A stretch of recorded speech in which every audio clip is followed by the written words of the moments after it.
උදාහරණට ඉතින් කලින් වීඩියෝ එකක කිව්වා වගේම අපේ සිලෝනා කෙසෙල් සර්වර් එකෙන් ඕගනයිස් කරපු REX Fight ඉවෙන්ට් එක තමයි අද මේ එපිසෝඩ් එකකින් අරන් ආවේ.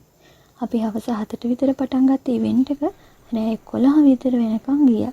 ඉතින් හිතන්නකෝ එතන තිබ්බ කම්පිටිෂන් එක ප්ලේයර්ස්ලා සුපර් ෆයිට් එකක් දුන්නේ.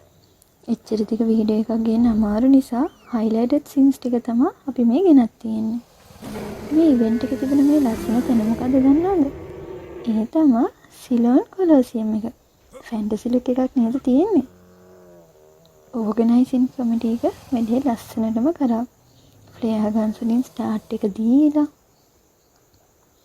මේ ඉවෙන්ට් එකේදී සමහර ප්ලේයර්ස්ලා එයාලගේ රෙක්ස්ලාගේ හෙල්ත් එක ප්‍රයොරිටයිස් කරලා තිබ්බා. සමහර අය අප් කරලා තිබ්බේ මීලි ඩැමේජ් එක. ඉතින් මේ ෆයිට් එකත් හරියට අර ක්වොලිටි ඇන්ඩ් ක්වොන්ටිටි කේස් එකක් වගේ තමයි.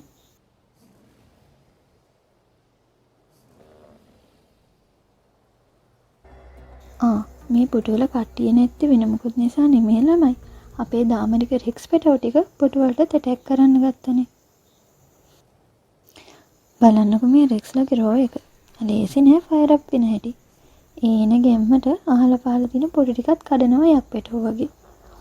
කොහොමත් ඉතින් රෙක්ස් කියන්නේ ඩාර්ක් හන්ට් ඇනිමල් කෙනෙක්නේ. ඒත් ඒ වුණාට පස්සේ නම් හරිම හොඳට. මේකට පස්සේ දවසේ අපි PvP ඩේ එක තිබ්බා. ඊළඟ එපිසෝඩ් එකෙන් බලමුකෝ කොහමද එදා දවසේ කියලා. ඉතින් ළමයි මේ හැමදේම වෙන්නේ අපේ සිලෝනා කෙසෙල් සර්වර් එකේ. කවදාවත් බෝරින් නැති interesting adventures events හැම සතියෙම අපේ සර්වර් එකේ තියෙනවා. ඉතින් අයියනේ තවත් බලන් ඉන්නේ.